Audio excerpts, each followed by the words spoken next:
Excelentíssimos e excelentíssimas, bem-vindos ao seu podcast semanal do Justificando. Eu sou André Zanardo, diretor de redação do site e seu acompanhante nesse nosso encontro subversivo ao pé do ouvido.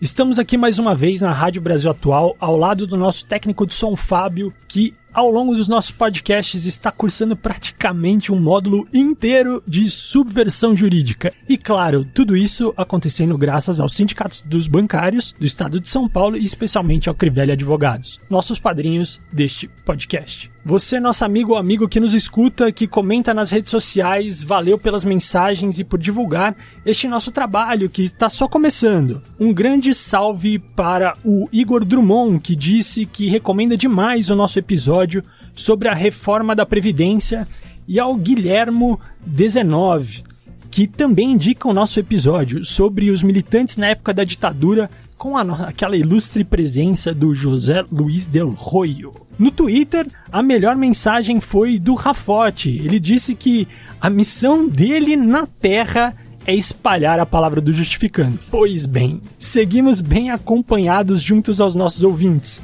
Já aproveitando, fica o convite, pode marcar a gente no Twitter, Facebook, Instagram, que a gente lê todos os comentários e vale criticar também, memes, contar algumas groselhas, enfim. podcast@justificando.com se você preferir o contato por e-mail.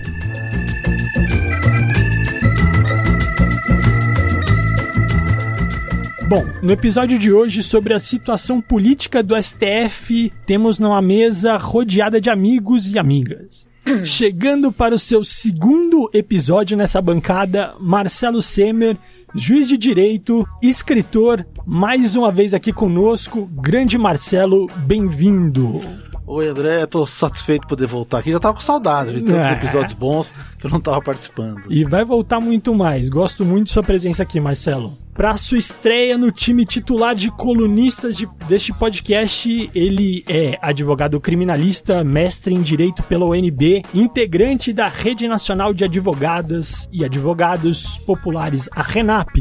Patrick Mariano. Salve, Patrick, tudo certo? Tudo certo, André. Tudo certo, Fábio. Satisfação estar aqui. Eu tava de ouvinte, curti bastante os outros podcasts e... Agora chegou pra ficar, né, meu amigo? Deu certo de estar aqui hoje. Vamos estrear e eu quero ver em muitos outros episódios também. Nossa convidada especial de hoje é juíza do trabalho do TRT, da 2ª Região, presidente da AJD, Laura Benda. Seja bem-vindo ao nosso podcast. É presidente ou presidenta? É presidenta e é uma grande honra estar aqui com vocês hoje. Opa, o prazer é nosso. Então, vamos lá, gente. Abertura rápida, assim que eu gosto. Vamos direto ao tema de hoje.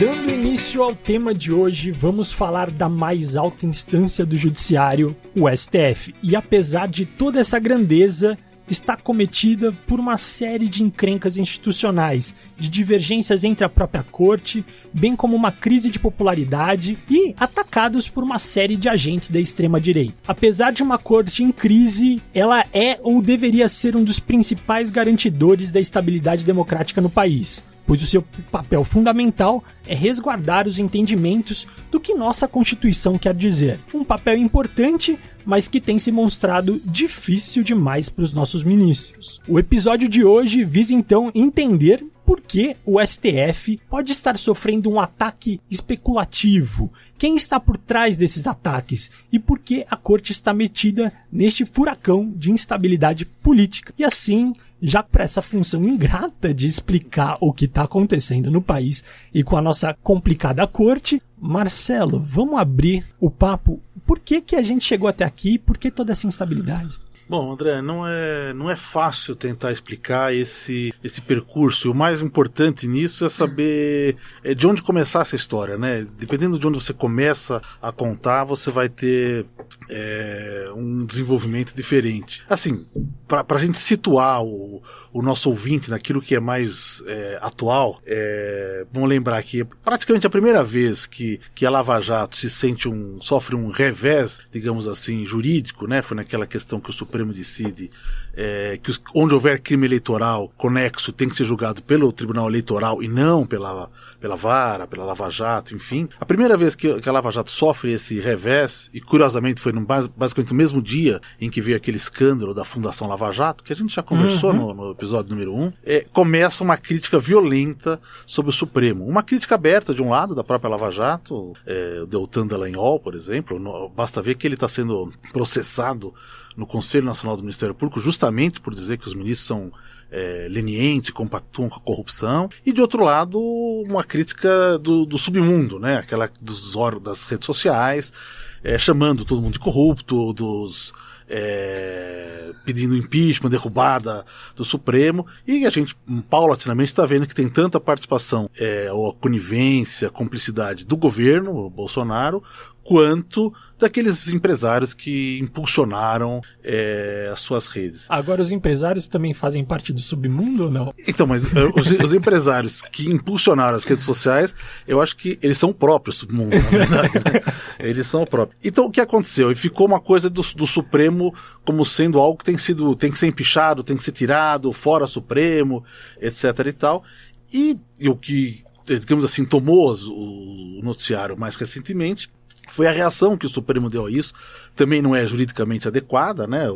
Basicamente o ministro Toffoli e o ministro Alexandre de Moraes, de um lado abrindo um inquérito genérico para apurar eventuais crimes cometidos contra a honra do Supremo, a honra dos ministros, enfim, e de outro fazendo censurando o blog de uma revista que publicou aquilo que seria, e está em discussão como aconteceu, vazamento, que não é nenhuma novidade, né? Vazamento nos processos da Lava Jato que tocaria no nome do ministro Toffoli. Então essa foi a reação e acabou tendo essa discussão. Óbvio que isso é só digamos assim, o último episódio, né? Último episódio, quem olhar isso aqui vai precisar ver assim, não, eu tenho que assistir isso aqui desde a primeira temporada.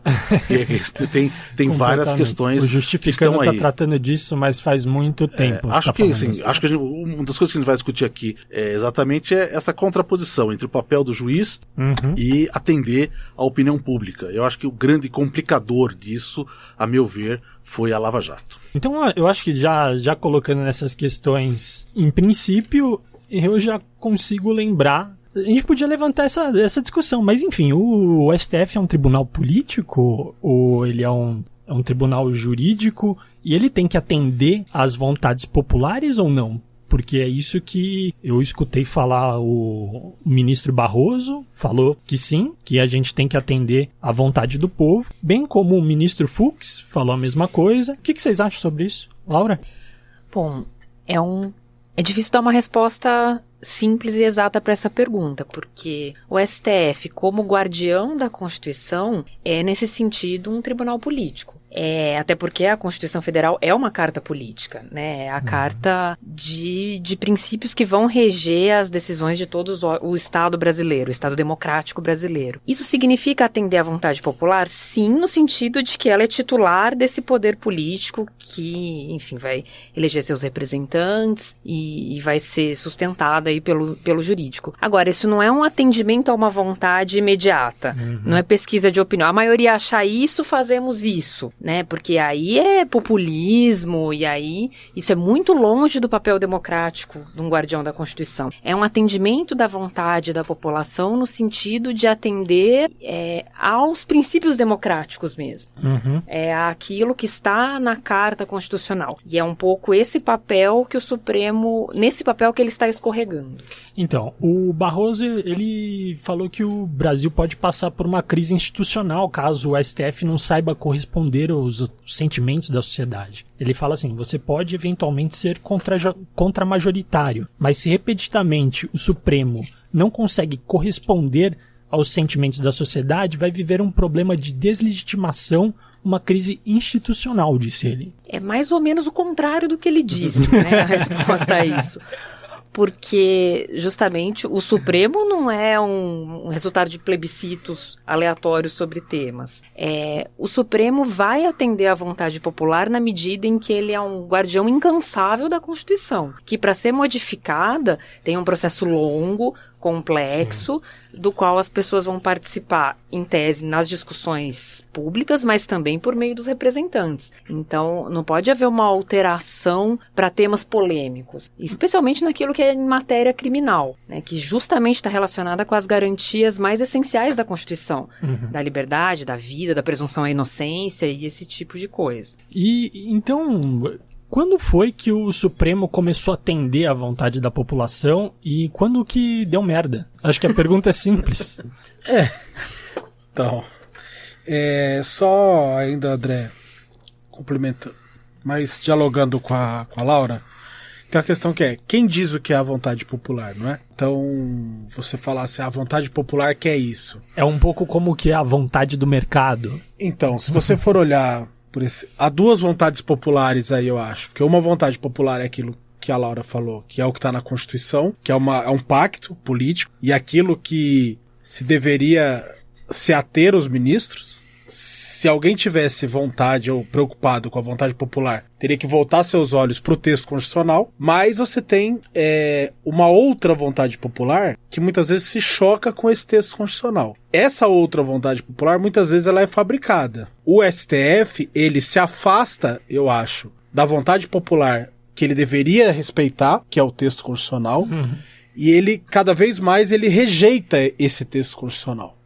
Cada vez mais ele se afasta dela. Então você vê o próprio Toffoli, as últimas manifestações dele com relação às reformas, as ditas reformas, foi de total apoio e preocupado com uma possível judicialização da reforma da Previdência. Então é óbvio que ele coloca o Supremo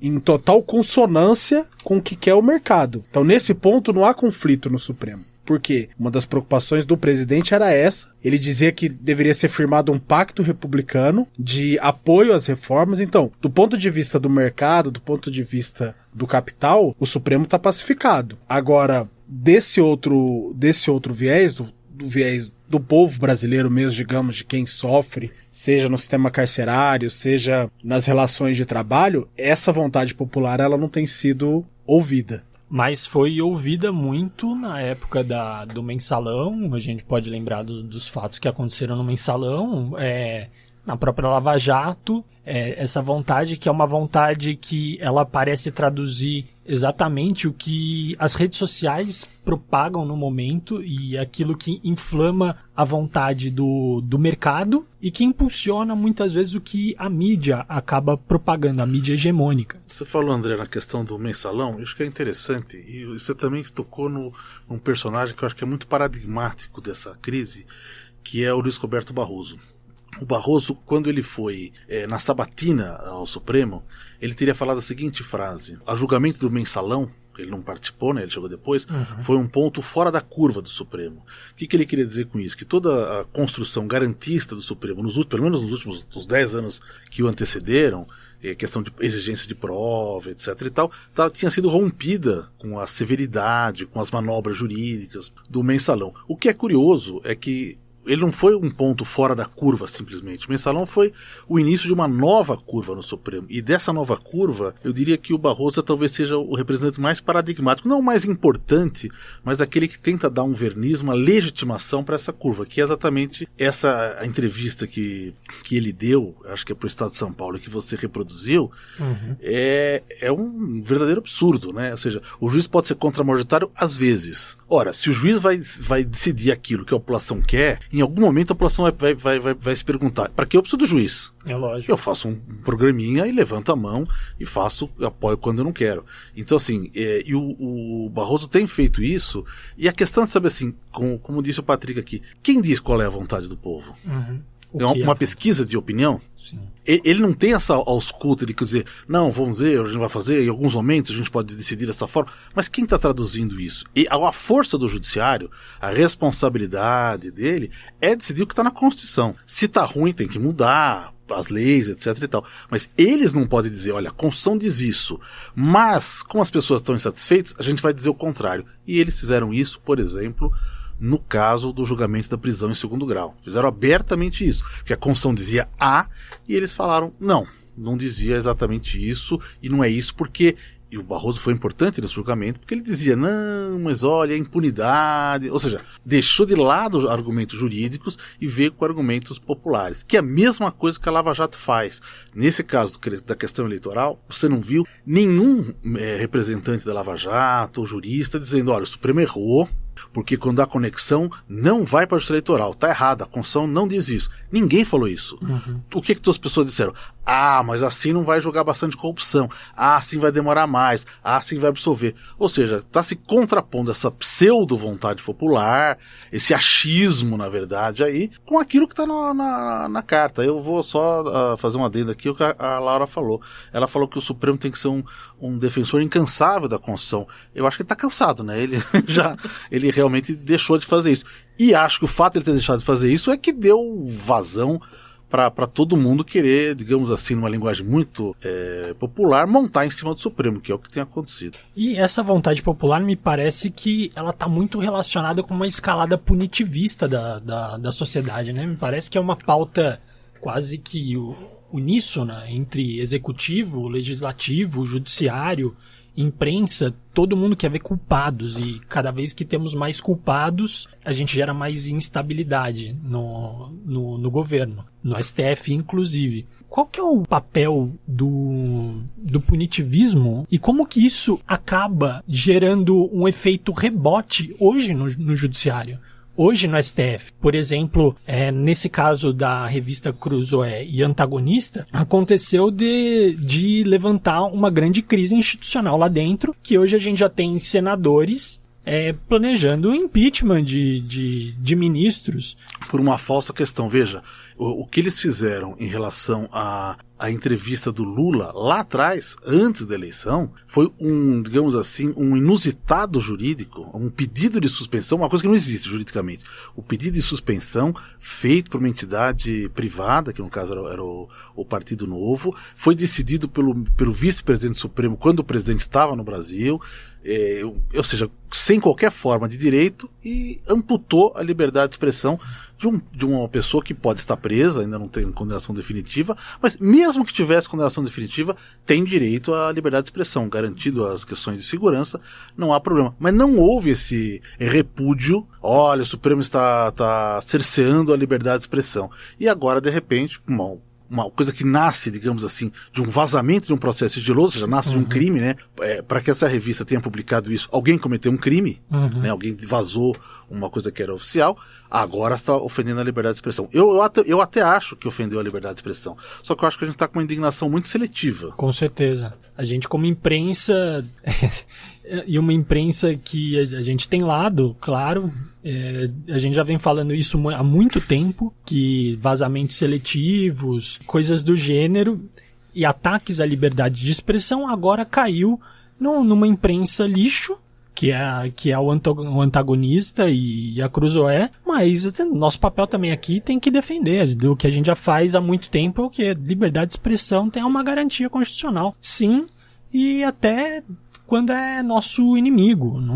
Defender amigo às vezes é muito fácil. E qual que é o papel do Toffoli nesse momento? O que esse cara se presta? Tipo, Toffoli era um cara que era considerado o ministro do PT. E me parece que no momento que ele entra como presidente do Supremo, ele já dá logo uma sinalização à direita, como se esse fosse o papel do chefe do judiciário, se prestar a estar perto do executivo, já que o Bolsonaro estava entrando no governo e ele me chama assessores militares para estar junto com ele. E já logo na sua primeira declaração, ele começa um processo de revisionismo dizendo que 1964 não seria golpe e sim uma revolução e a gente que entendeu errado. Ele usou a expressão Movimento. Acho que até curioso você tocar nesse assunto do Toffoli, porque ele até tá transgredindo, digamos assim, uma declaração oficial do Estado brasileiro, né, que é o da Comissão Nacional da Verdade, que faz todo um arrazoado, todo um trabalho de anos para dizer que aquilo foi golpe, aquilo foi ditadura, e descrever nas mínimos detalhes. Ele fala, não, olha, não é que foi um golpe, eu costumo chamar de movimento, quer dizer, estou em cima do muro. E vamos dizer aqui que quem criticou ele, a juíza que criticou, que é Narico Bujiquet, a desembargadora, criticou num debate, ela chegou a ser questionada no CNJ em relação a isso. Absurdo. Absolutamente sem nenhum sentido, porque quem tem que ser questionado sobre isso era ele, né? Com certeza. Mas quem que questiona o Toffoli quando ele faz essas pataquadas? Toffoli, por exemplo, e Alexandre de Moraes. Então a gente já parte de premissas de quem controla, quem vigia os vigilantes. O que eu ia acrescentar é que é interessante, né, como a gente vive uma crise democrática, aí do Estado Democrático de Direito, que tudo aquilo que é considerado neutro, não considerado isento, na verdade é de direita. Então são os valores conservadores, os valores do punitivismo, os valores de, enfim, até mesmo de elogiar a ditadura militar. E aí todos os poderes estão flertando com isso. Não bastasse o executivo, que foi eleito com essa pauta, né, bastante explícita, diga-se de passagem, o legislativo igualmente, mas até o judiciário então começa a ser contaminado por um ideário de que, se para ser neutro, ele precisa defender avidamente os valores da direita, o que é o oposto do seu papel original, que não é também ser de esquerda, mas que é ser defensor da Constituição, que aí tem uma série de valores que para algumas coisas são progressistas. Eu queria trazer aqui a questão, como é que tem sido esse processo tem sido com a lógica da ameaça. Então há um constrangimento aos ministros, há uma ameaça aos ministros, e eles se dobram. Então dos primeiros embates de Lava Jato e Supremo foi quando o Theory mandou soltar, não lembro se era Paulo Roberto da Costa. E o Moro, em vez de dar informações para ele, que geralmente o juiz de primeiro grau fornece informações, ele questionou o ministro do Supremo, o Theory, perguntando, olha, você tem certeza que a decisão era essa mesma? Porque, veja, entre esses que você está soltando aqui, tem possíveis pessoas que estão envolvidas com o tráfico internacional que podem fugir. Então ele, digamos, na linguagem popular, ele trucou o ministro, e o ministro depois baixou a cabeça e reverteu a decisão. Então, a partir daí, eu acho que a imagem que foi falando, olha, se você pressionar, se você apertar, ainda na linguagem popular, né? Aperta que aperta que solta, entendeu? No linguagem do futebol. Então foi isso que aconteceu. E você vê que a prisão em segunda instância, um Twitter do general fez a mesma coisa, ameaçou na véspera do julgamento, no outro dia eles corresponderam. Então, não há uma decepção do Supremo nesse sentido. Ele tem atendido todas as expectativas dessas ameaças. E hoje eu acho que aí tem um papel das redes sociais, que antes era ocupado pela TV. Se pegar o livro do Nilo Batista dos anos 80, quando ele ia falar de opinião pública, ele falava de opinião pública publicada. Mas tinha a ver com a Rede Globo, eram os grandes jornais e tal. E agora essa pressão, e a gente está assistindo isso, ela migrou para a pressão de rede social. Mas Exato. Quem são essas redes sociais? Aí entra essa questão do financiamento, de grandes grupos econômicos e tal. Mas eu acho que há uma tensão da relação do Supremo com esse pensamento autoritário que funciona na base da ameaça, e o Supremo tem cedido constantemente essa ameaça. E no único episódio em que ele cedeu menos, que foi esse episódio da questão eleitoral, né, da conexão para a justiça eleitoral, aí é que desabou. Nesse ponto que o Patrick levantou, eu acredito que nós não aprendemos a lidar com essa nova forma de comunicação, que é uma forma bilateral, em que as pessoas interagem com a mídia e elas fazem e produzem conteúdo também. Antigamente a gente ia discutir qual que é a nossa relação com a vida pública dentro das praças. Hoje a gente está o tempo inteiro conectado e lidando com a informação que chega minuto a minuto e dando respostas sobre o que seria legal ou não. Então a gente já tem um processo um pouco mais democrático e ao mesmo tempo que gera pressão popular e que cria uma sensação nos poderosos de que eles estão sendo questionados e vigiados. Agora, o Supremo não pode lidar com esse tipo de pressão. Não pode ceder a ameaça. Eu estou lembrado aqui no julgamento do Mensalão. Eu cito esse Mensalão como um ponto de partida, porque foi, acho que assim, não sei se foi a primeira vez, mas ficou muito ostensivo, né? A cobertura não teve precedentes antes, a Lava Jato foi depois, né? De que a mídia acabou pautando o próprio julgamento, né? Sim. O julgamento foi pautado votado para a data X, porque havia um interesse político de que se ele fosse realizado naquilo, e o presidente da época, o Aires Brito, colocou o processo em votação antes que o revisor, o Lewandowski, tivesse dado seu voto, que é absolutamente inusitado dentro do judiciário. E apesar, por exemplo, Celso de Mello foi um ministro que votou quase o tempo todo com o Joaquim Barbosa, com a acusação. Ele foi do voto majoritário praticamente em todas as situações. Num único momento, que foi a questão de discussão, onde se discutiu se cabia ou não cabia agravo regimental, não sei o que e tal, ele foi o voto decisivo para permitir um novo recurso. E acabou ficando uma semana com o processo de julgamento. Ele dá uma entrevista depois e fala assim: nunca vi o juiz ser tão subjulgado antes pela imprensa, pela mídia, pelos meios de comunicação, pelas redes sociais, como eu vi nesse momento. E ele foi o juiz que acompanhou, digamos assim, o julgamento, ou a condenação, etc. Tal. Imagina aqueles que não acompanharam, né? Como foi o caso do Lewandowski, e em poucos casos, né? O caso do Toffoli. Toffoli, aliás, é bom dizer que ele jamais foi ministro do PT e nem foi um ministro progressista no tempo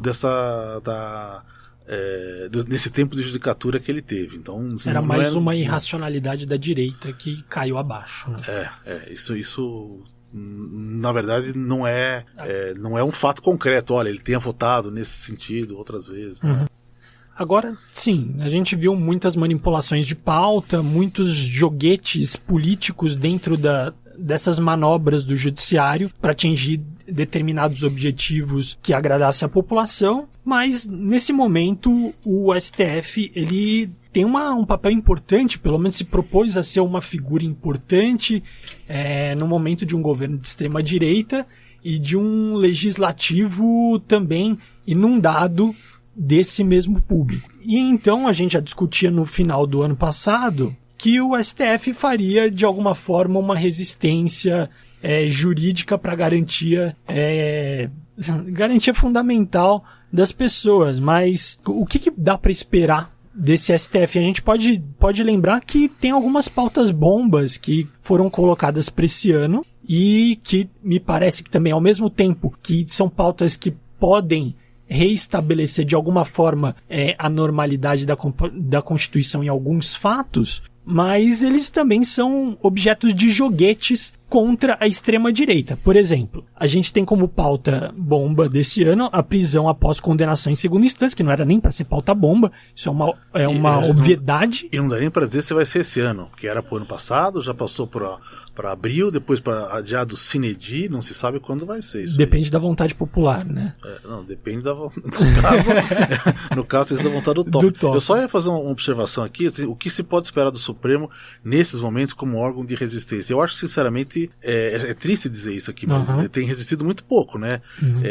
O Supremo foi, digamos assim, o aval para um impeachment sem crime de responsabilidade e tem sido o aval de todas as exageros e abusos praticados no contexto da Lava Jato, como prisão para delação, condução coercitiva. A condução coerciva ele barrou anos depois. Por exemplo, esse processo do Lula julgado agora, que faz o Lula ficar na cadeia, ele se inicia, um dos pontos importantes do processo é uma condução coercitiva que o Supremo, meses depois, foi entender que era inconstitucional, que era um absurdo jurídico, mas deu aval para bastante das coisas. Então, acho assim, grande parte dos conflitos que existiram entre vontade popular e as garantias constitucionais, o Supremo não estabeleceu propriamente uma resistência muito forte. Talvez, em algum momento ou outro, sim, mas o histórico dele não está sendo esse.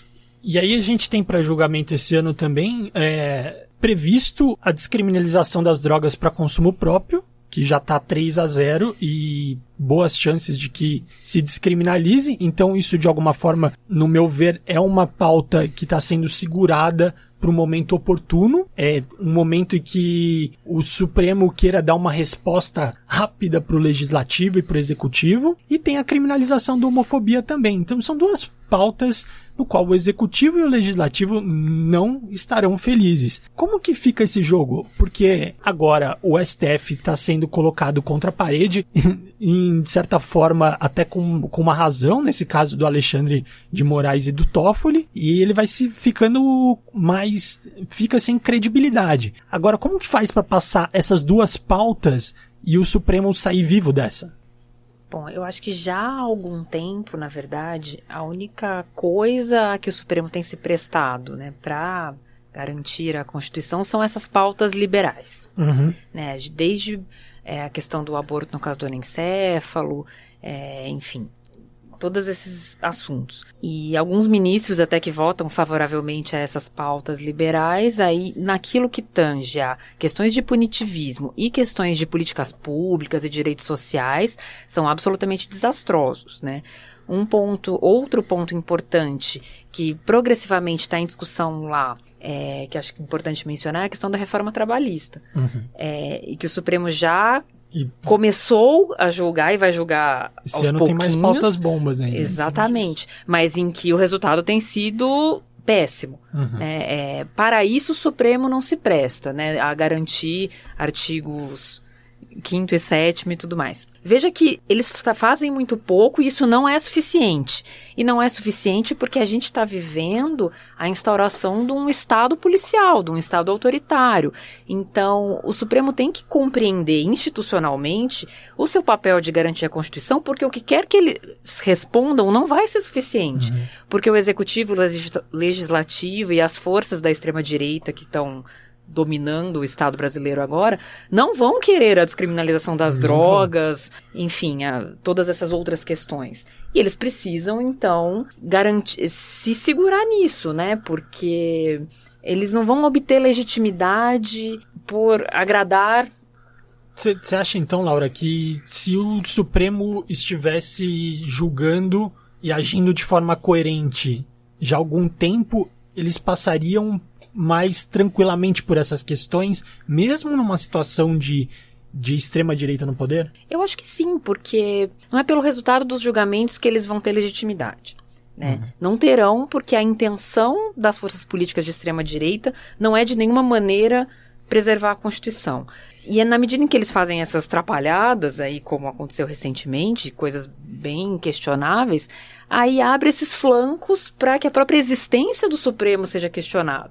Né? Então, vamos falar de impeachment, vamos falar da possibilidade de aumentar o número de ministros, vamos falar de qualquer coisa para mudar o panorama dos julgamentos. Bem lembrando isso, aumentar as propostas de ministro, que foi uma proposta do Bolsonaro na época que ele estava concorrendo à eleição, antes de ganhar, a gente tem que ver que está no cálculo político do Supremo a possibilidade de inserção dessas duas pautas, por exemplo, a descriminalização das drogas e a criminalização da homofobia, em razão de prever que possa ter possa ser positivo, que aconteça a descriminalização. Mas lembrando que temos 2 ministros prestes a aposentar dentro agora dos próximos anos na gestão do Bolsonaro. Então, ou essas pautas acontecem esse ano e a corte consegue entrar para a história garantindo esses direitos, ou provavelmente não virá por meio do judiciário e não virá com certeza pelo legislativo. Exatamente isso. A Laura colocou uma questão importante aí, que é a possibilidade de manobra para a mudança do Supremo, né? Seja através do impeachment,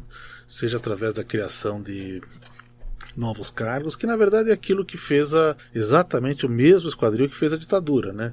Ou seja, ministros foram demitidos, cassados, a ditadura botou lá no AI-2 mais 5 ministros dentro do Supremo, ele funcionou com 16 ministros por um tempo, e não é à toa, né? O governo tem se colocado como um reprodutor de várias práticas da ditadura, né? E a gente tem que lembrar que o judiciário viveu com a ditadura, né? Ele não acabou, a ditadura não acabou com o judiciário continuou vivendo. Eu não sei se eu vejo neles essa convicção de, olha, nós temos que evitar isso sob pena de romper.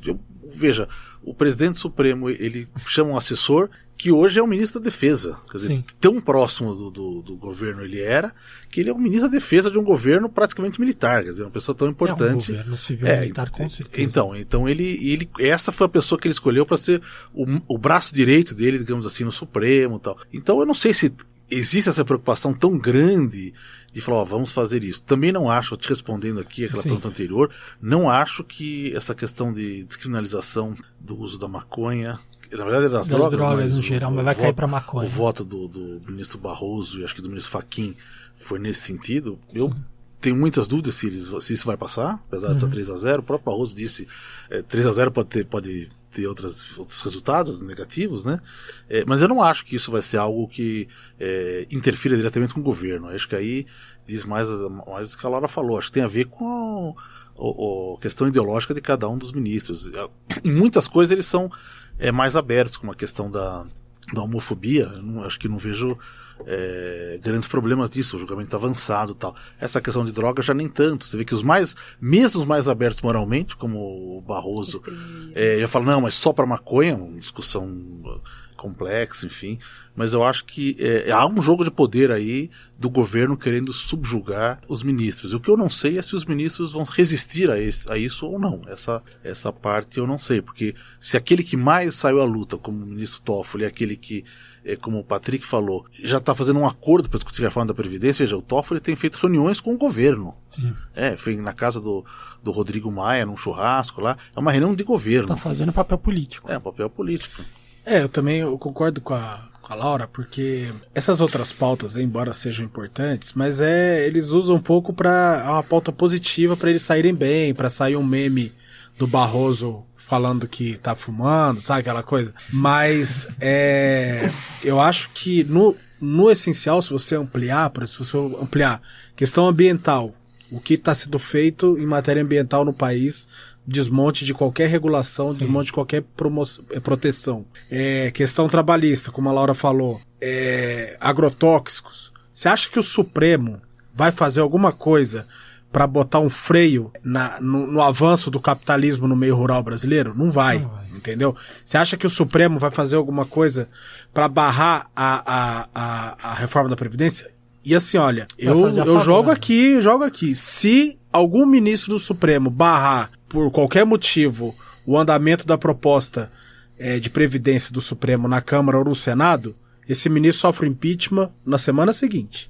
Mas então, a gente dá festa pra ele depois. Hein? Então, mas você veja que hoje o medo, na época da ditadura, como o Marcelo colocou, a questão ali era a honra dos ministros. Tinha ministros extremamente honrados, como Evandro Lins e Silva, sim, que não que ousaram a enfrentar o autoritarismo. Mas sofreram por isso também. Mas hoje o que você tem? É a vaidade, é o medo de sofrer impeachment, não é? Então tem isso. Agora, eu também acho que esse pessoal da Lava Jato, eles são capazes não apenas de tentar criar uma maioria no Senado para fazer uma cassação, como determinar a prisão de um ministro. Com entendeu? Assim, se você usar as mesmas práticas e os métodos que eles usaram contra presidente da República, contra presidente do Senado e senadores, e eles vão usar, então eu acho que também está em jogo nesse debate, sim, do Supremo a própria sobrevivência, que eles estão vendo que isso pode chegar até eles e também não tem uma segurança jurídica, porque o que foi feito no Supremo deixou todo mundo sem qualquer segurança jurídica, inclusive, sim, o ministro do Supremo. E aí isso acarretou inclusive na medida excessiva e inconstitucional do Alexandre de Moraes junto com o Toffoli de abrir esse inquérito. Exato. Sem respaldo legal nenhum, no qual eles são vítimas, são acusadores, são juízes, o Estado inteiro, justamente para tentar pegar quem são esses procuradores que estão vazando coisas em processos, pegar parte da mídia que os agridem. Então, é uma medida de exceção ali para chamar de sua e para colocar um pouquinho de controle. Eu acho que, André, assim, você pegou no ponto fundamental, que todo mundo quer uma lava-jato para chamar de sua. E não teria como exigir do Alexandre de Moraes outro comportamento que não o autoritário, porque a gente conhece, a gente sabe de onde ele veio. Ele foi para ser o secretário de segurança do ministro do Supremo, né? Foi secretário de segurança do Supremo. Então, assim, na verdade, nada mais coerente com a história política do Alexandre de Moraes é uma opção pelo autoritarismo. Mas, na verdade, é que agora todo mundo deseja esse poder autoritário sem qualquer controle. Todo mundo deseja a exceção. Não é? É isso. Mas isso virou uma febre, né? Que, linkado ao punitivismo extremo, a gente vê desde promotores primeira instância, juízes primeira instância, qualquer pessoa com o mínimo de poder nesse país, às vezes tomando medidas para ganhar uma repercussão midiática e poder aparecer como um paladino da justiça, que muitas vezes é o contrário do que acaba sendo feito. Agora, André, você tocou na questão aí do inquérito, o juiz que vai ser o acusador, o investigador, Sim. etc e tal. Eu acho que o grande problema do Supremo nesse ponto foi lá atrás, quando ele não corta as asas do Ministério Público como investigador. Porque, na verdade, quem tem que investigar é a polícia. Uhum. Veja, ficou um suposto vácuo na A PEC Constituição. 37? Ficou um suposto vácuo na Constituição de que o Ministério Público poderia fazer. É um vácuo que não existe. O ex-ministro Nelson Jobim deixou claro isso, ele explicava lá com os documentos e tudo. Houve uma proposta na Constituinte para dotar o Ministério Público de capacidade investigatória. Essa proposta foi derrotada e, portanto, não foi inserida na Constituição. E eles ganharam pelas ruas, 2013, Isso. etc e tal, vamos barrar. Na época tinha a PEC 37, eu dizia, não precisa da PEC 37, não precisa tirar um poder que não existe. E o Supremo tinha votos divergentes em relação a isso. Eu, como juiz, julgava, o Ministério Público não tem um poder investigatório. Mas o Supremo acabou anuindo com isso. Eles ganharam isso no grito. Eu acho que essa lógica é que hoje está vigorando. Mas aí, Marcelo, você me permite uma parte aí. Então a gente volta nessa questão mesmo todo mundo tá dando a volta na Constituição, né? Uhum. Então, além de todo mundo querer uma lava-jato para chamar de sua, a Constituição é que todo mundo quer fugir dela. E as formas de fugir do texto constitucional são as mais variadas. Desde essa ladainha que se conta da prisão em segunda instância, a questão do poder de investigação. Então, assim, se você pensar o que a gente pode fazer, vamos supor, se nós 5 aqui, o que a gente faz para arrumar isso daí? Na verdade, não tem muito segredo. Tá lá no texto constitucional. Então, esse estado de completa bagunça que se vê hoje, ele porque se afronta constantemente. A Constituição é a única saída, não é a questão de... Lógico, hoje nos meios progressistas o que se costuma dizer é o seguinte: ruim com o Supremo, pior sem ele. Óbvio, certeza. Evidente que... Por isso que a gente bate a sopra às vezes. Não tem jeito, é preciso segurá-lo. Mas o fato, assim, a gente não tem que defender o Supremo, a gente tem que defender a Constituição, porque é o fato do Supremo ter desprezado a Constituição que fez com que essas pessoas pudessem se aglutinar e ter força sobre ele hoje. Aquele ditado espanhol, né? Que ele criou corvos que hoje estão, como é que chama? Furando os olhos do Supremo. Porque o importante é que a gente não está defendendo este Supremo casuisticamente, com essas pessoas. É o Supremo enquanto instituição de guardião dessa Constituição que afinal está aí toda combalida, né? Sim. Esse é o ponto. Por isso que a gente pode, ao mesmo tempo, defender a importância do Supremo, defender que não se façam manobras para retirar ministros ou acrescentar novos ministros, e ao mesmo tempo criticar determinadas posturas, como todo esse acovardamento no julgamento de caráter punitivista, nos julgamentos de direitos sociais, ou nessas manobras estranhas, enfim, do inquérito e da censura. Por isso que a nossa posição não é nesse sentido contraditória, porque é justamente uma defesa da instituição democrática. Eu queria agora entrar numa área, eu acho que talvez, não sei se é um pouquinho mais especulativa, mas está completamente linkado uma coisa na outra. Porque, por exemplo, a gente estava falando do Toffoli ter se aproximado de militares. Qual que é a relação? Vamos ver se valeu a pena, né? Porque qual que é a relação institucional hoje do STF, por exemplo, com os militares? Vocês conseguem fazer alguma avaliação? Institucional nenhuma, né? Assim, porque não deveria existir nenhuma relação possível. Mas ali. Você acha que o STF tem medo dos militares, por exemplo? Sem dúvida nenhuma. Não é à toa que o general faz um tweet e eles mudam pauta ou se manifestam em entrevistas de jeitos meio obscuros, parece que respondendo a recados. Não, inclusive no Jornal Nacional, né? Notas no Jornal Nacional, lida pelo Bonner, fazendo carão, ameaçando o Supremo. É uma coisa... Segundo a lógica das manifestações de repúdio, por exemplo, o Celso de Mello devia ter ido no dia seguinte falando, aqui ninguém diz o que a gente deve fazer. Certo. Porque ele fez isso várias vezes, né? Quando flagraram o Lula dizendo, o Supremo está acovardado, é uma nota gigantesca, etc e tal, e várias outras situações. Quando falou lá o garoto lá, o filho do Bolsonaro, já não sei qual dos filhos que é. 010203. Falou, cabe um soldado, não sei o que tal. Foi ridicularizado, bom, aí eles responderam. Mas quando realmente alguém com expressão disse o Supremo, se isso acontecer, nós não podemos garantir, etc e tal, o Supremo tinha que chegar e falar, escuta, aqui não tem isso. Com certeza. Mas o que a gente tem visto, por exemplo, essa tibieza, o julgamento da prisão em segundo grau, ele foi marcado por uma manobra, né? Veja, Explica um pouquinho, para às vezes o ouvinte não tem dimensão da complexidade que é isso.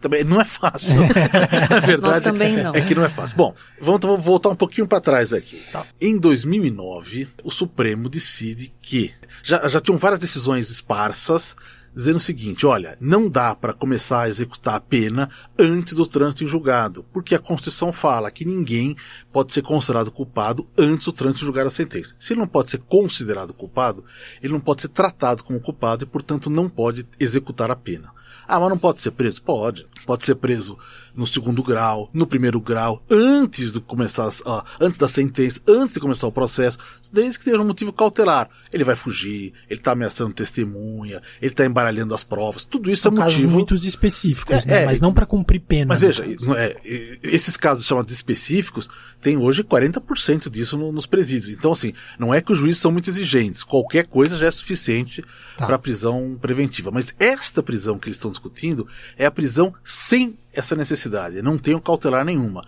Olha, teve o julgamento de segundo grau, devo prender. Isso dizia a lei antes. Aí começou essa discussão da Constituição, olha, a Constituição não fala isso, etc e tal. O Supremo decidiu por 7-4 que não era possível esse tipo de prisão. Se fosse o caso, o tribunal que dissesse, olha, eu preciso prender por causa disso. Depois que o Supremo decidiu isso, a legislação mudou. É um projeto que vinha desde o Fernando Henrique, em 2001, foi aprovado em 2011 e, curiosamente, me chamaram a atenção outro dia, com o voto do presidente Bolsonaro, que esteve presente na sessão e não votou contra, tá? Mudou o artigo 283 do Código de Processo Penal. Então disse na própria lei, não pode ter prisão sem trânsito em julgado, a menos que seja cautelar. Ponto. Quando chega o habeas corpus do Lula, o que acontece? Ele estava na segunda turma do Supremo. E a segunda turma estava dando liminar nesses casos, estava dando concedendo o habeas corpus em vários outros casos, como concedeu, por exemplo, o Zé Dirceu. Certo. Aí por que eles não concederam? Porque o relator, que é o ministro Fachin, ele decide mandar o processo para a turma. E ele mandou para plenário. Mandou plenário para quê? Ah, não, porque vamos mandar plenário, porque para a gente unificar, porque vai decidir a tese como um todo, porque tá muitas decisões diferentes, vamos pegar esse processo e decidir a tese como um todo. E aí, junto, seria decidido as ações diretas de constitucionalidade. Veja, o Supremo teria que dizer como é que era. Se o Supremo decidiu, 2016 o Supremo decide, olha, não pode cumprir prisão em segundo grau. Mas e aquela lei que estava lá? Se não vale a Constituição, tudo bem, mas tem a lei também proíbe. Como é que faz essa questão? Então vamos decidir tudo no plenário. Chega no plenário, a Carmen Lúcia não pauta a ação direta de constitucionalidade e só discute o HC do Lula. Ela discute o HC do Lula, que vence, o HC perde por 6-5, e o voto decisivo foi da Rosa Weber, que era a favor da tese. Ela fala, se fosse um julgamento de tese, eu votava contra a prisão em segundo grau. Mas como é um julgamento de HC, caso individual, eu voto do outro lado. Mas se fosse um caso individual, ele tinha que estar na turma e não no plenário. Ou seja, foi uma manobra. E nesta manobra, o que a Carmen Lúcia disse?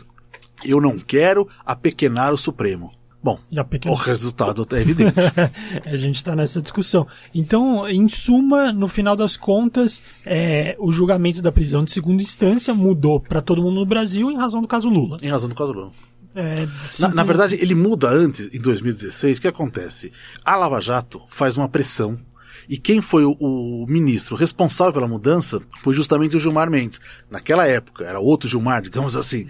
Naquela época, o que a Lava Jato questionava? Eles falavam isso abertamente. O Janot falou isso, inclusive, como procurador-geral. Se a prisão não pode fazer prisão em segundo grau, as pessoas não têm medo de ser presas e, portanto, não delatam. Nós precisamos disso para continuar as delações. E o Gilmar foi lá e botou o processo para votar e fez aquilo com que mudasse. Ele mudou de voto e outros acompanharam ele. Passou um tempo, mudou o governo, aquilo, a Lava Jato começou a se expandir para outros agentes políticos e o Gilmar Mendes mudou de posição e virou um garantista.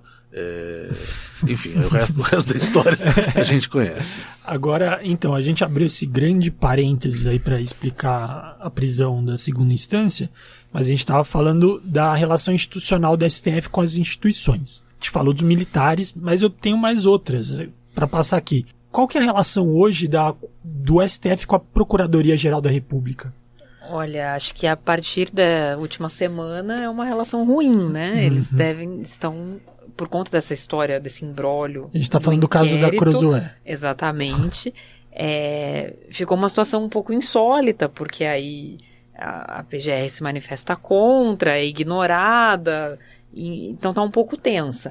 Mas até agora não era uma relação muito harmônica no sentido de chancelar ambas as instituições chancelarem as medidas, especialmente da Lava Jato. Sim.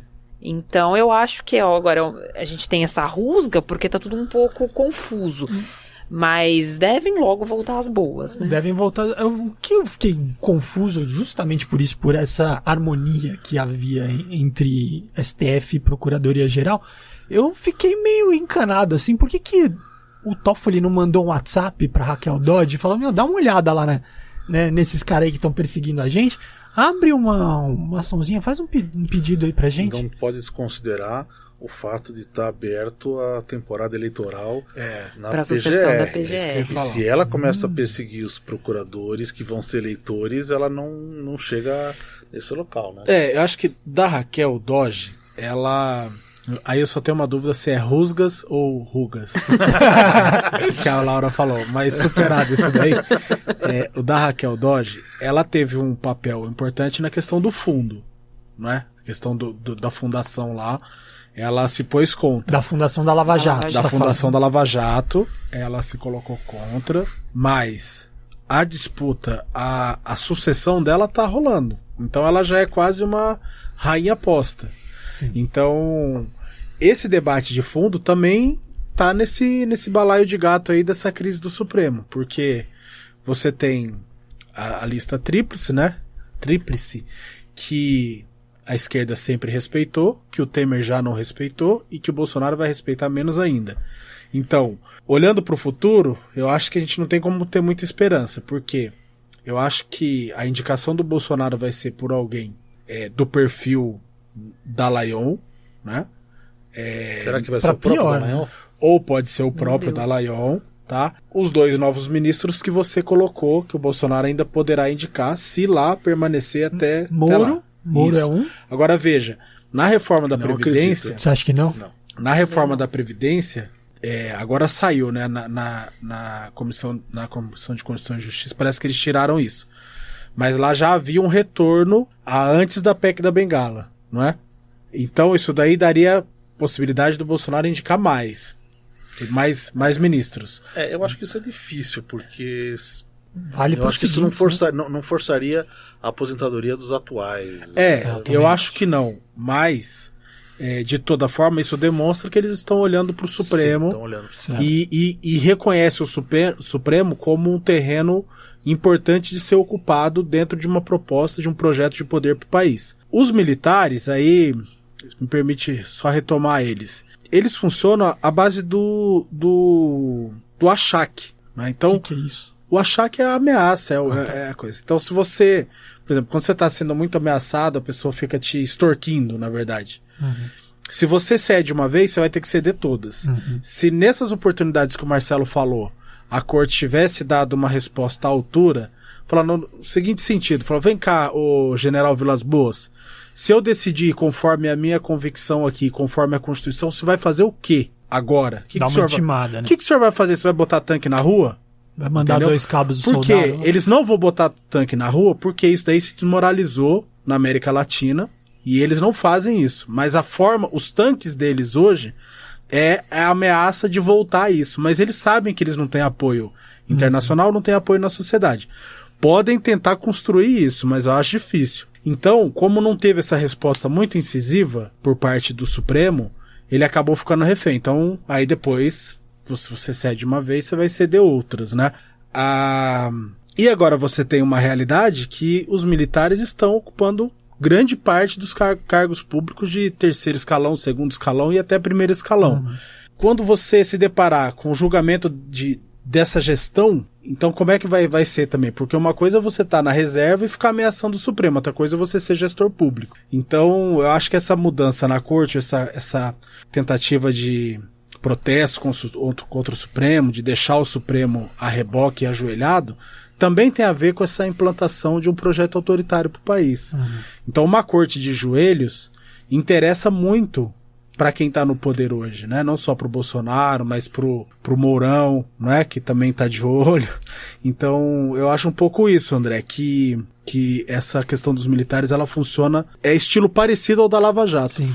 E agora, sobre a relação institucional do STF com o Congresso Nacional. Como que está a relação com o Congresso? Tem o papo de impeachment algum dos ministros também, mas isso não é tomado de forma séria lá dentro ou não? Acho que não, porque... Bom, primeiro você vê que a verdade é que desde que entrou o governo Bolsonaro, o que a gente tem mais pródigos são as contradições, né? As contradições internas a ele, internas do grupo mais próximo, né? O vice e os filhos brigam o tempo todo, o guru lá, o Olavo de Carvalho, briga com vários ministros, todos são demitidos.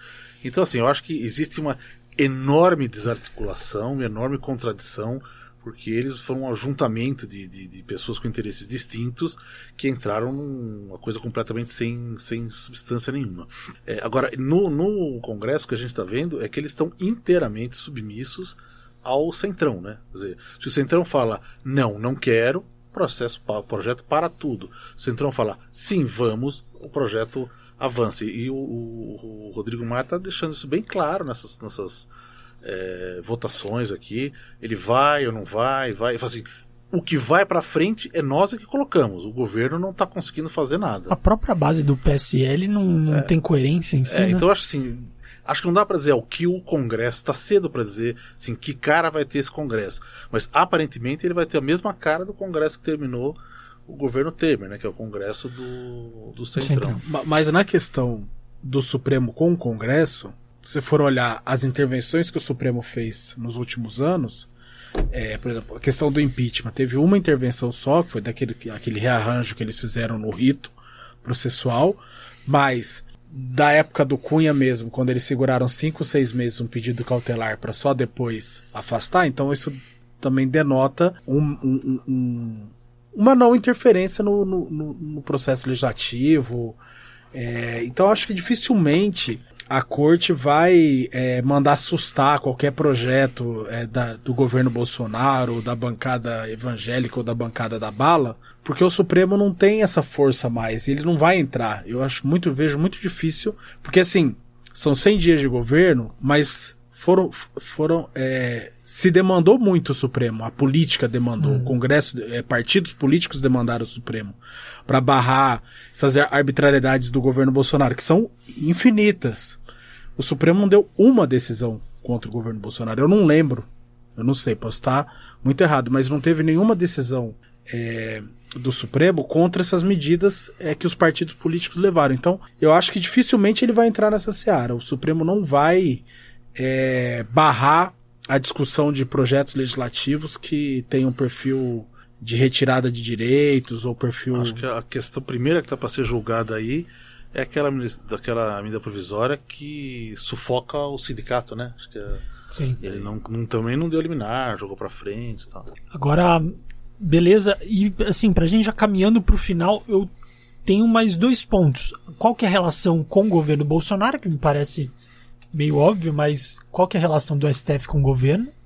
Acho que são duas relações diferentes, né? Uma do que a gente poderia considerar do Supremo como um todo e da presidência do Supremo. Ah, tá. Né? Porque aí, o Toffoli na presidência tem uma relação bem particular com o governo, que é o que colocamos aqui até agora, que é essa disponibilidade absoluta de discutir projetos de governo, de participar de reuniões, de, enfim, se demonstrar mais próximo do que deveria. Ele leva a sério, né, os bolsonaristas. Pois é.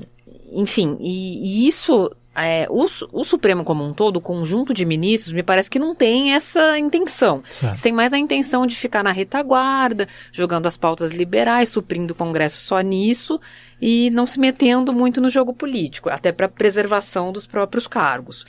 Mas com esse avanço do Toffoli, ele assumindo esse papel quase executivo, é que as relações ficam um pouco misturadas e bastante perigosas. Sim, aí eu passo para a próxima pergunta, e qual que é a relação do STF com o próprio STF, entre os ministros? Eles nunca tiveram uma uniformidade, nunca tiveram, e acho que hoje em dia não tem mesmo, né? Então, eu ia falar em complementação ao que a Laura estava falando. Quer dizer, uma coisa é o presidente, o Toffoli realmente cruzou a linha tênue entre o judiciário e o executivo e tem feito parte, recentemente participou de uma discussão a respeito de como vai agir, acho que dizia a respeito da questão da diplomacia com a Venezuela, não sei o quê, e saiu no jornal, a Toffoli recomendou isso. Ele não pode participar de uma reunião de governo. Agora, o Supremo em si, eu acho que ele não tem unidade nenhuma, né? Eu acho que eles não conseguem sentar e decidir, olha, vamos fazer. Ficou claro nesse episódio, né? Este é um episódio que, se o Supremo tivesse 10% de unidade, estariam todos eles dizendo isso, mas eles deixaram o Toffoli e o Alexandre de Moraes se queimarem totalmente. Sozinhos. Esse caso absurdo, vocês acham que vai para plenária, isso? Não, isso aqui já voltou tudo para trás, porque a censura ao blog e a revista já caiu, e o Toffoli já garantiu para Raquel Dodge, foi uma reunião excelente, etc e tal, que assim que terminar, digamos assim, os atos do inquérito, ele vai dar para ela provavelmente vai pedir arquivamento, ou se tiver algum crime lá, ela denuncia. Então, assim, eu acho que isso aqui já voltou para trás. Agora, à custa disso, ele fez, acho eu, não sei, parece que foi de birra ou de provocação, ou dizer, vocês querem isso, mas eu faço isso também, liberou a entrevista com Lula, que é uma coisa que estava ilegalmente, absurdamente proibida por um motivo nenhum. Como se o Lula fosse uma pessoa que pudesse causar um desassombro dentro do país, ou porque o preso, eu vejo na rede social, eu interfiro bastante na rede social, eu vejo lá, mas preso não pode dar entrevista. A pessoa que eu condenei há mais tempo na prisão, eu já vi várias entrevistas dela, inclusive falando mal de mim, eu faço parte com todo o direito, mas assim, todo preso que tem, digamos assim, um interesse jornalístico, todos eles deram entrevista. Sim. Todos. Agora, o desserviço que eu particularmente acho que o Toffoli e o Alexandre de Moraes prestou à nação foi colocar nessa situação, primeiro, eles como ultra-autoritários, num estado de exceção, e por óbvio é autoritária a medida, mas ao mesmo tempo dá a chance do Bolsonaro se colocar como paladino da liberdade de imprensa e colocar na outra conjuntura, fazendo antagonismo ao STF.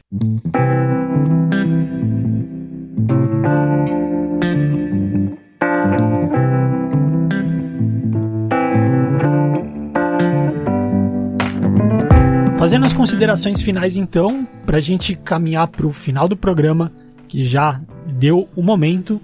Um abraço para todos vocês e, antes de terminar, o que esperar do STF esse ano? Marcelo? Eu espero que ele recobre a clareza e julgue com base na Constituição, sendo do jeito que eles entendem que deva ser a Constituição. Esquece essa coisa de Você tá jogando Lava conservador, Jato, hein, Marcelo? Não, mas esquece Lava Jato, público, etc e tal, militar, porque como o Patrick falou, não adianta querer agradá-los. Eles não vão conseguir agradar. Essa sanha acusatória e esse militarismo autoritário, o autoritarismo, não vai ser agradado com o que eles têm condição de fazer. Então, eu acho que nisso não tem jeito. Pro Marcelo, então, arroz com feijão e... Patrick? O que esperar do Supremo? Que eles façam um curso intensivo, então, de Constituição, começando pelo artigo 5º.